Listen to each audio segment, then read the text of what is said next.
Bonjour à toutes et à tous. Donc aujourd'hui, nous nous retrouvons autour de la conférence intitulée Être ingénieur dans le domaine du traitement de l'eau avec l'utilisation d'énergies renouvelables. Cette conférence fait partie de cycles de conférences autour de métiers de l'eau. Donc aujourd'hui, on commence première conférence et pour cette conférence, j'ai plaisir d'accueillir monsieur, Quentin Ragelkli, de l'entreprise Mascara qui va nous raconter son parcours professionnel, son métier, mais aussi il va nous expliquer qu'est-ce que son entreprise fait justement, comment il traite l'eau, en utilisant, énergie renouvelable. Donc avant de commencer, donc juste pour rappel, cette conférence fait partie aussi d'un ensemble de conférences intitulées Instant Métier Regarde Pro, qui ont débuté depuis le mois de février et ils vont continuer jusqu'à mi-mai. Si vous pouvez poser des questions à notre intervenant tout au long de la conférence. Donc, vous avez pour poser les questions, vous avez vous pouvez les poser dans le chat. Donc, c'est un petit bulle là-haut de votre écran, en conversation. Vous cliquez et vous posez vos questions. Et moi, je vais m'en charger pour poser ces questions à Monsieur Ragelfi. Donc, on pourra commencer. Donc, bonjour. Est-ce que, Monsieur Ragelki, est-ce que vous pouvez vous présenter qui vous êtes, quel est votre métier exactement, où vous travaillez et qu'est-ce qui fait votre entreprise? Alors, bonjour à toutes et tous. Donc, Quentin Raguetli, comme vous l'avez précisé. Alors, je suis dirigeant, donc je suis président de la société Mascara Nouvelles Technologies. Je vais rentrer un peu plus dans le détail de ce qu'on fait. Juste pour nous situer géographiquement, donc Mascara est installé tout proche de Chartres. Donc, nous sommes au niveau de la région Centre-Val de Loire, basé à Chartres. Nous sommes une PME, donc une petite moyenne entreprise, aujourd'hui d'une vingtaine de personnes. Voilà, donc, et nous avons été créés en 2014. Donc c'est une activité assez récente, donc une aventure qui a démarré maintenant 8 ans en arrière, et je vais décrire un peu comment ça a démarré, où est-ce qu'on en est et quand est-ce que moi je suis arrivé en tant que dirigeant de cette société, puisque Mascara a été créé en 2014, mais moi je suis arrivé qu'en 2019. Pour bien comprendre ce que fait Mascara, il faut partir à la genèse de cette société. Donc deux fondateurs qui réfléchissent autour d'un projet et autour d'une vision. Finalement, Mascara a été créé autour d'une vision et d'un constat, c'est que la situation de l'eau au niveau international était de plus en plus compliquée. Alors c'est peut-être moins évident quand on est en France, mais quand on se déplace à l'étranger, on s'aperçoit qu'effectivement, l'accès à l'eau n'est pas si évident que ça. Et aujourd'hui, les chiffres sont quand même assez alarmants puisque l'ONU identifie que la moitié de l'humanité n'a pas un accès sécurisé à de l'eau potable. Ça veut dire que soit n'a pas accès à de l'eau potable, soit l'accès à l'eau est une eau de mauvaise qualité et préjudiciable pour la santé, soit l'accès n'est pas sécurisé dans le sens où tout au long de l'année n'a pas accès à de l'eau potable. On parle de la moitié de l'humanité et ça touche toutes les géographies. Donc un secteur qui est sous tension et une ressource qui est sous tension. Ça peut paraître paradoxal quand on sait que la sur la surface du globe, 70 c'est de l'eau. Malheureusement, c'est de l'eau salée. Et aujourd'hui, la ressource pour de l'eau potable représente moins de 1 de l'eau sur la terre. Donc pas grand-chose en fait. Donc partant de ce constat de difficulté et partant de ce constat également que la ressource, elle est très abondante parce que la terre, c'est la planète bleue, donc un endroit où il y a beaucoup d'eau, mais malheureusement beaucoup d'eau salée, et donc finalement au-delà, pour sortir du problème de l'eau, il faut peut-être sortir du problème du sel et c'est là où intervient finalement, les fondements de Mascara. C'est de se dire: «Eh ben, finalement, essayons de trouver une solution qui permet de dessaler l'eau». Alors dessaler l'eau, on sait le faire depuis très longtemps, Mais dessaler de l'eau, ça nécessite de l'énergie. Et finalement, dans le contexte actuel, de réchauffement climatique, consommer de l'énergie, c'est pas forcément évident quand on parle plutôt de mesures d'économie d'énergie que de consommer de l'énergie. Et si on doit consommer de l'énergie, aujourd'hui de façon responsable, il faut qu'on se rapproche des énergies renouvelables. Donc finalement, le Mascara, la vision de Mascara, c'était de se dire: «Comment je peux amener des connaissances sur les énergies renouvelables, des connaissances au niveau du secteur de l'eau, marier les 2 et apporter une solution d'eau potable?» Et donc Mascara est né comme une start-up innovante avec une idée de chercher une solution technique et technologique pour pouvoir faire du dessalement avec des énergies renouvelables directement connectées aux énergies renouvelables. Et donc on a travaillé dans ce sens-là, on a trouvé une solution, qui a fait l'objet d'un brevet. Et donc Mascara sur ces années 2014, 2015, 2016, 2017, ça a vraiment été, une entreprise, mais vraiment orientée à la recherche de l'innovation et de la solution technologique. Donc vraiment une start-up, au sens propre du terme.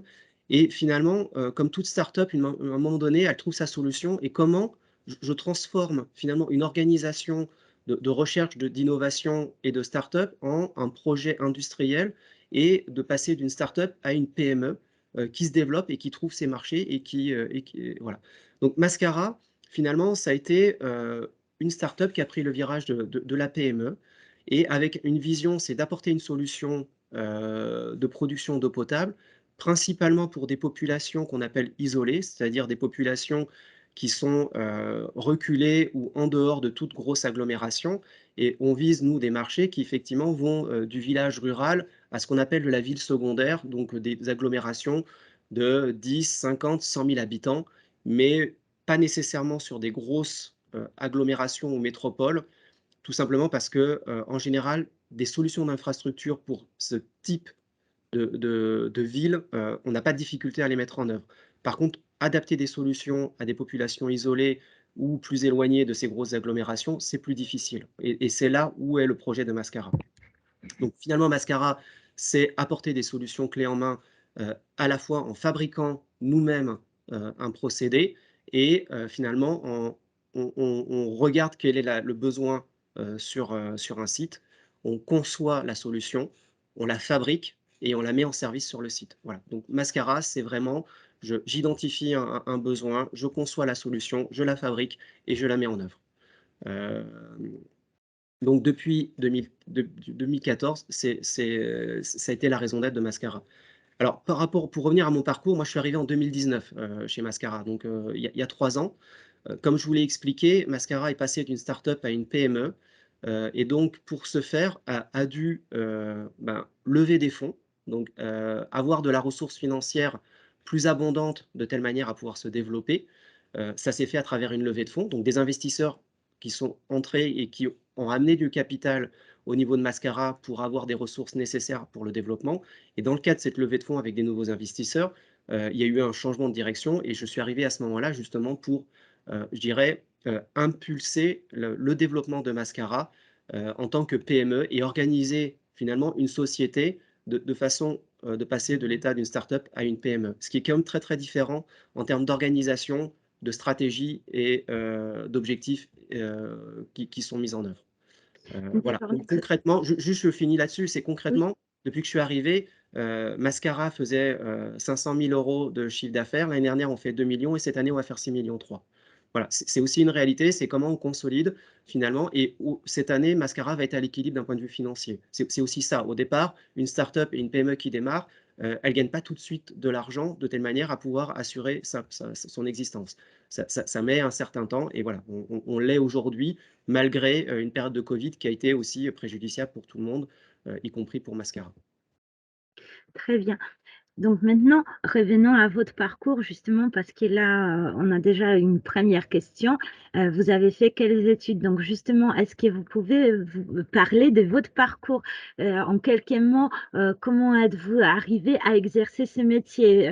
Parce que, voilà, quelle était votre formation, l'expérience professionnelle avant de commencer à travailler à Mascara? Quelles étaient aussi les rencontres déterminantes qu'ils ont fait que vous êtes, c'est dirigé vers le métier, que vous exercez aujourd'hui? Alors, il y a plusieurs questions dans ce qui est posé. Et alors, il y a à la fois, comment j'ai choisi cette thématique du secteur de l'eau et comment je suis devenu dirigeant aussi. Alors, je vais, un peu parler des 2 en basculant de l'un à l'autre, mais finalement, alors comment on devient dirigeant? Alors finalement, c'est pas par les études, il y a pas d'études qui vous préparent à être dirigeant d'une entreprise et finalement, c'est un parcours professionnel qui fait qu'on devient dirigeant, d'une entreprise et il y a pas un parcours unique. Il y a des parcours pour être, dirigeant d'une entreprise. Après, pour revenir au niveau de ma formation, moi, j'ai une formation d'ingénieur. Donc j'ai fait une école d'ingénieur en France, suivi d'un master, à l'étranger en Angleterre sur tout ce qui concernait les technologies de l'environnement. Donc j'avais déjà, il y a 25 ans, je dirais une fibre et une attirance pour travailler, sur des objets qui étaient en lien avec l'environnement et comment on pouvait améliorer les choses et trouver des solutions, qui soient compatibles en même temps entre développement économique et développement, durable et développement environnemental et ne pas opposer les solutions et de regarder les solutions dans une approche un peu entière. Donc une formation d'ingénieur. Après, je vais être assez honnête avec vous, quand on fait des études, on n'a pas forcément une vision claire de son parcours professionnel et je pense que très peu de personnes l'ont, voire pas. Donc il faut être assez modeste par rapport à ça. Quand j'ai fait mes études d'ingénieur, je ne me voyais pas 25 ans après diriger une entreprise.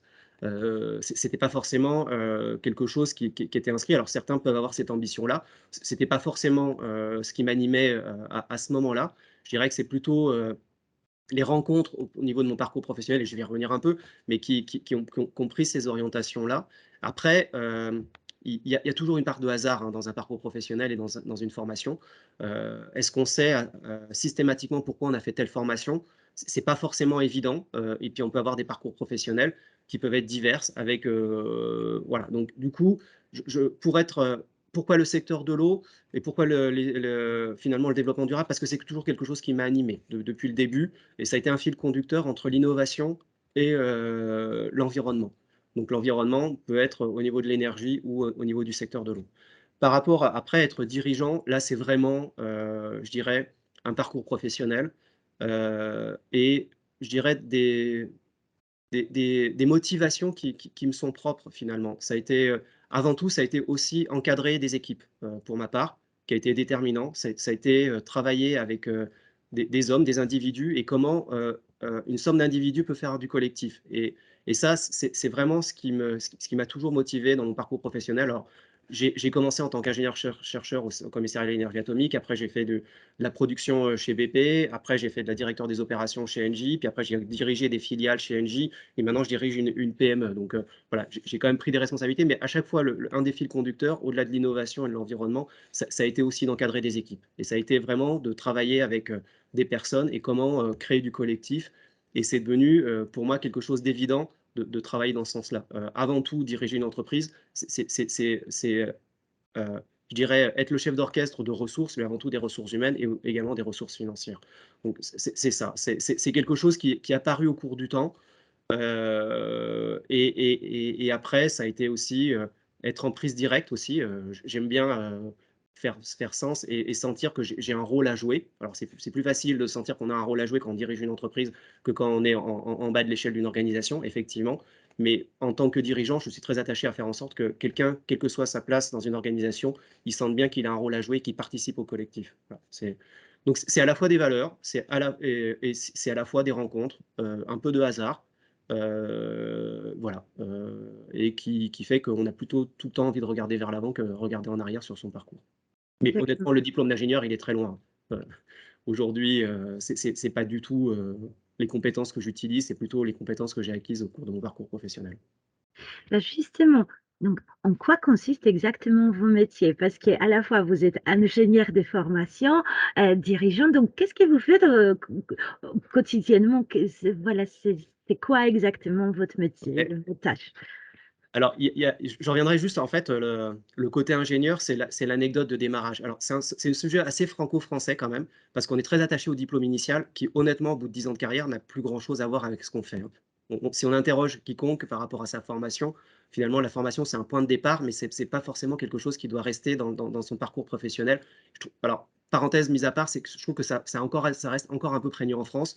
Quand vous allez dans d'autres cultures, notamment dans le monde anglo-saxon, c'est pas votre diplôme d'origine qui vous marque, c'est votre parcours professionnel et les compétences que vous avez dû mettre en œuvre. Donc finalement, aujourd'hui, c'est quoi le chef d'entreprise? C'est bon, ingénieur, ça donne des bases sur certains sujets, mais c'est pas du tout ce que j'utilise. Honnêtement, je suis plus en train de dimensionner des unités industrielles telles que je le faisais quand j'étais ingénieur. Par contre, c'est avant tout, être un chef d'orchestre et c'est pouvoir tout organiser. C'est avant tout définir une stratégie.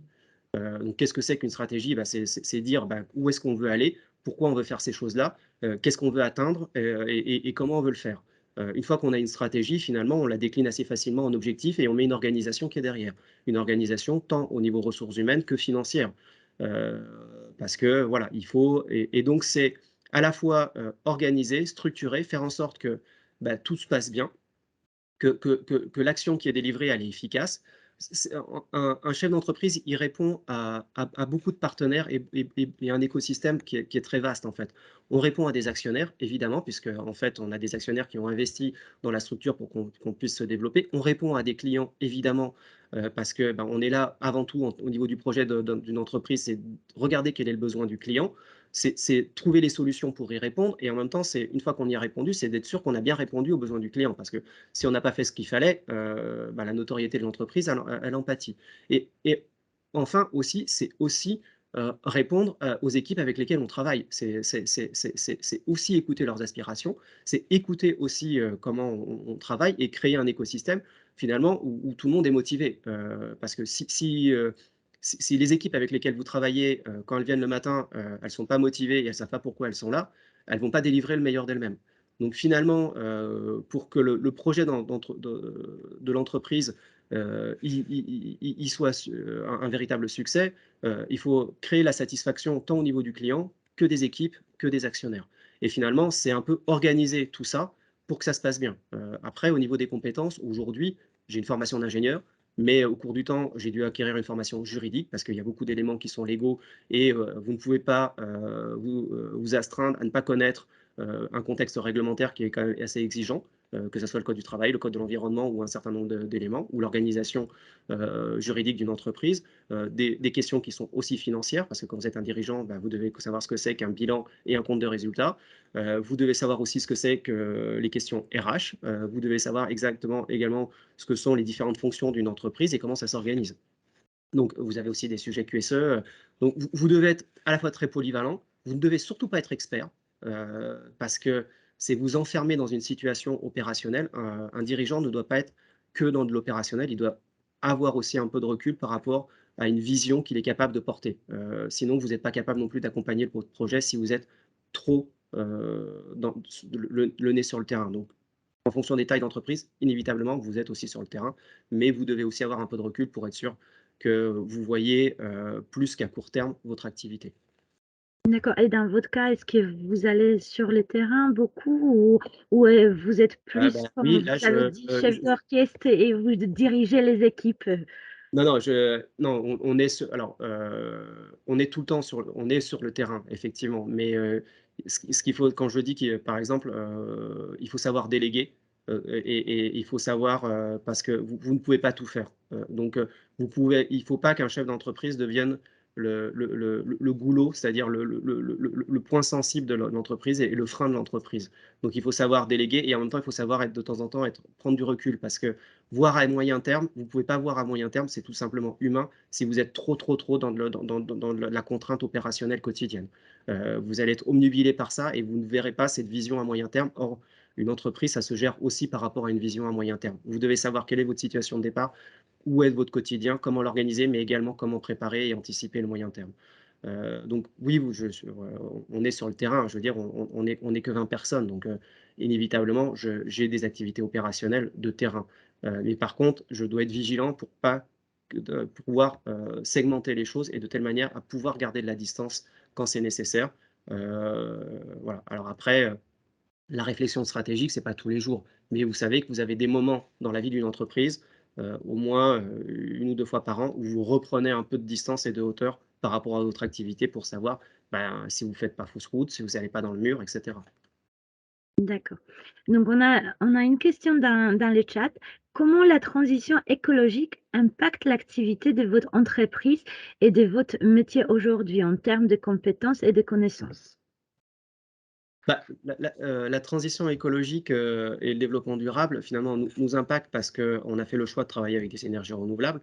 Donc, principalement, l'énergie solaire avec des panneaux photovoltaïques ou, de l'éolien, qui sont des technologies qui sont assez adaptées pour être mises en place dans des zones isolées. Donc, après, malheureusement, la question écologique et réchauffement climatique, elle nous concerne parce qu'elle est une partie des causes qui font qu'aujourd'hui, il y a un problème sur l'eau.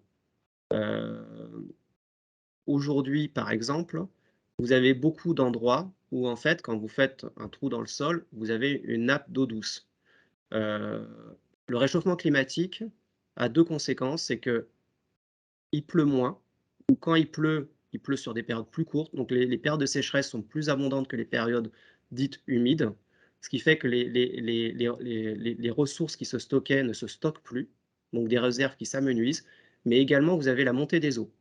Il faut savoir que quand, vous êtes, en bord de mer, l'océan il s'arrête pas à la côte en fait. Il rentre sous terre et ce qu'on appelle un biseau salé et plus vous faites monter les océans, plus ce biseau salé rentre sous terre et plus il sale les nappes d'eau douce. Donc vous avez beaucoup d'endroits, du globe où en fait, les nappes phréatiques deviennent salées et ne sont plus exploitables pour produire de l'eau douce. Et comme vous avez quand même une grande partie de la population mondiale qui vit en bord de mer, vous avez une grosse difficulté par rapport à ça. Donc aujourd'hui, la situation écologique, heu et le réchauffement climatique accélèrent la crise de l'eau, mais violemment, et nous, on y répond, justement avec ces solutions d'énergie renouvelable, en ayant cette conscience de se dire alors énergie renouvelable, mais aussi en cherchant une solution qui minimise les impacts vis-à-vis de l'environnement. Donc toutes nos activités, à chaque fois, on se pose la question, c'est comment on peut minimiser nos impacts? Parce qu'évidemment, on travaille avec des énergies renouvelables, donc moins de CO2 ou pas de CO2. Donc ça paraît évident. Mais on a toujours des impacts, je veux dire, on voyage, donc quand on prend l'avion, c'est un impact. Quand on envoie nos unités, de Chartres en Afrique du Sud, ça a un impact. Donc comment on peut regarder, on réfléchit énormément par exemple sur nos achats, c'est-à-dire éviter de faire en sorte qu'un matériel fasse 3 fois le tour de la terre avant d'arriver sur un site. Donc c'est regarder comment on peut optimiser les trajets. Donc je veux dire, on peut à toutes les étapes de nos activités réfléchir à notre impact environnemental. Voilà. Après, il y a des référentiels qui aident, notamment, des référentiels de certification comme l'ISO 14001 qui aident justement à regarder ces sujets-là et à les instrumenter. Pas que sur la question du CO2, également sur, ben, comment, mon activité, elle n'est pas en train de faire une mainmise sur les ressources, que ça soit des ressources métalliques et cetera. Donc c'est aussi comment on préserve l'ensemble des ressources, pas que, l'approche, je dirais assez, globale, des gaz à effet de serre. Oui, donc on peut dire que vraiment, la préservation de l'environnement, le développement durable, c'est vraiment sujet numéro un pour votre entreprise dans toutes les sphères et fonctionnement de l'entreprise et justement la cause pour laquelle vous travaillez, donc avec des salmons de l'eau et voilà, au quotidien aussi, votre manière de fonctionner. Voilà, c'est vraiment un sujet, très important, Oui, alors alors effectivement, il y a le sujet écologique qui est très important, qui est vraiment dans l'ADN, de Mascara. Il y a un autre sujet aussi, c'est quand même le volet social. C'est-à-dire que quand vous travaillez sur des projets d'eau, notamment sur des collectivités isolées, vous n'amenez pas que de la consommation, d'eau potable. Vous amenez aussi la perspective, d'un développement, dans un territoire. Heu, Aujourd'hui, alors, en général, les personne ne connaît les chiffres, hein, mais, l'Organisation mondiale de la santé dit que pour avoir un niveau de vie décent, il faut 50 litres d'eau par jour par personne. Alors chacun s'interroge en se disant: «Mais non, mais moi je bois que 2 litres, j'ai pas besoin de tant». En fait, il faut savoir que 70 de notre consommation d'eau, c'est pour l'agriculture. Donc tout ce que nous mangeons, consomment énormément d'eau et donc ça veut dire que dans des populations isolées, quand vous leur amenez de l'eau, et notamment dans les zones isolées, c'est pratiquement des activités rurales. Donc vous amenez aussi de l'eau pour assurer des activités vivrières de culture, d'élevage, etc. Donc aujourd'hui, faut savoir que nous, en France, on consomme par habitant, par jour, 200 à 300 litres. Donc je dirais que les quantités d'eau sont relativement importantes et donc inévitablement, tout ce qu'on fait doit servir aussi par rapport à un impact social. Je veux dire, quand vous amenez de l'eau dans un village et de l'eau potable, vous évitez que dans certains cas, ça soit des jeunes filles qui partent à 10 kilomètres chercher tôt le matin de l'eau et qui ne vont pas à l'école. Avec un risque dans des zones de conflit où, excusez-moi, je vais être un peu trivial, mais vous imaginez ce que ça peut se passer dans des zones de conflit avec des jeunes filles et ce qu'on peut y trouver. De peu, voilà, ça peut être assez compliqué et c'est à ça aussi qu'on répond. C'est aussi de faire en sorte que euh, il y a une amélioration de la qualité de vie et c'est vital parce que s'il n'y a plus de vie dans ces zones reculées, c'est un exode vers les agglomérations ou vers dans d'autres endroits. Donc c'est aussi des mouvements de migration qui peuvent être importants. Donc, au-delà de l'eau, vous devez aussi redynamiser, et donc c'est un impact effectivement écologique, mais c'est aussi un impact social qui nous anime. Oui, donc c'est vraiment, voilà, l'idée, c'était partir de développement durable, des traitements d'eau et aussi, voilà, cette partie sociale qui est très important et donc Et on n'est pas une ONG, donc en fait, on croit aussi vraiment que si on veut que les solutions soient pérennes, il faut qu'il y ait un modèle économique qui soit viable. Parce que sinon, comme beaucoup de choses, on crée quelque chose, mais ça ne dure pas dans le temps. Donc il faut aussi que, et on le voit, je veux dire, faire en sorte de redynamiser une zone agricole, ça améliore la qualité de vie et les personnes deviennent autonomes aussi d'un point de vue économique pour créer leur vie. Et ça, c'est un point important aussi. C'est pas de la philanthropie, hein, c'est aussi et c'est pas du business libéral, c'est aussi faire de l'écologie et du social, ça peut s'inscrire aussi à travers une vertu économique. Et ça, c'est important aussi, parce que sinon, ça dure pas très longtemps. d'accord.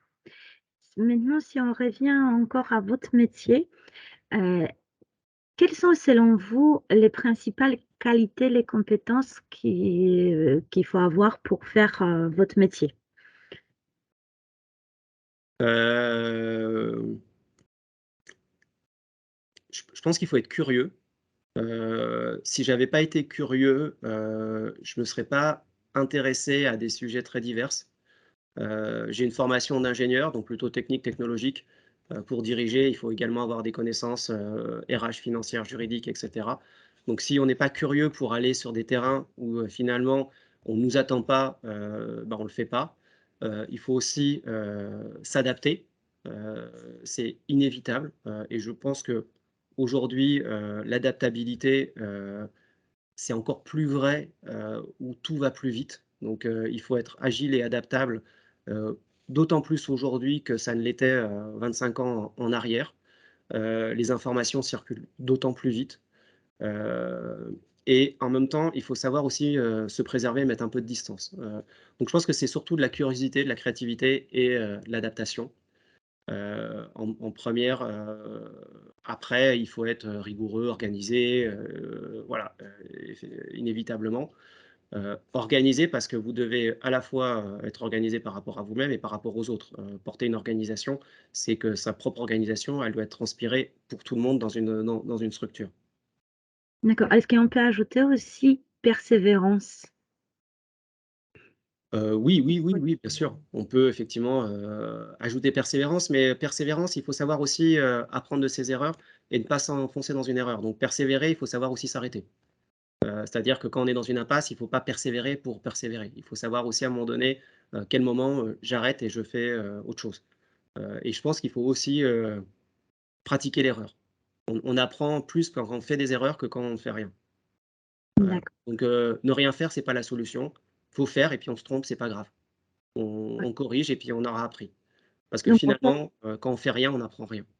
Donc échec, en fait, en soi, c'est pas quelque chose de négatif, Non.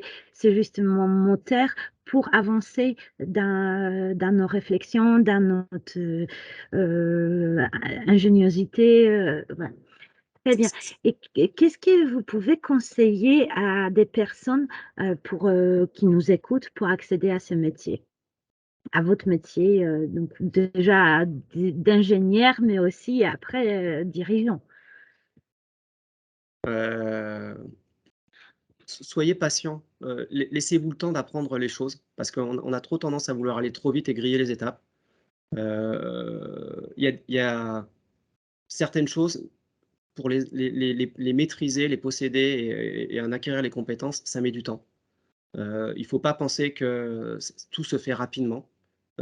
Certaines choses ont besoin de se faire sur un temps long parce que nécessitent d'être maturées et c'est une vraie, c'est important en fait, donc soyez patient, développez vos solutions. Il y a pas une voie royale pour arriver à un sujet, mais surtout, je pense qu'il faut à la fois se faire confiance, savoir pourquoi on fait les choses et être patient. D'accord, et donc pour conclure, parce que je vois que le temps passe, c'est très passionnant, bien sûr, qu'est-ce que vous dites, mais on est aussi un peu contraint par le temps. Donc pour conclure, est-ce que vous pouvez résumer votre métier en une seule phrase? Hem, oui, en fait, mon métier, c'est, anticiper, prévoir et faire en sorte que tout se passe bien et qu'on se développe et que chacun, dans les équipes, comprenne le sens de ce qu'on fait. Que ça soit, nos actionnaires, nos clients et les collaborateurs. D'accord, donc métier passionnant avec plein de valeurs et qui est au service de nous tous. On Très essaye. bien. Donc, merci beaucoup, Monsieur Merci. Getli, pour votre intervention, pour les explications aussi à la fois de ça, qu'est-ce que votre entreprise, elle fait, et aussi de votre métier, de votre parcours, qui est vraiment un parcours magnifique, qui montre aussi, voilà, c'est qu'il faut être patient dans la vie et que c'est les rencontres, c'est la curiosité qui fait qu'on arrive là où vous êtes.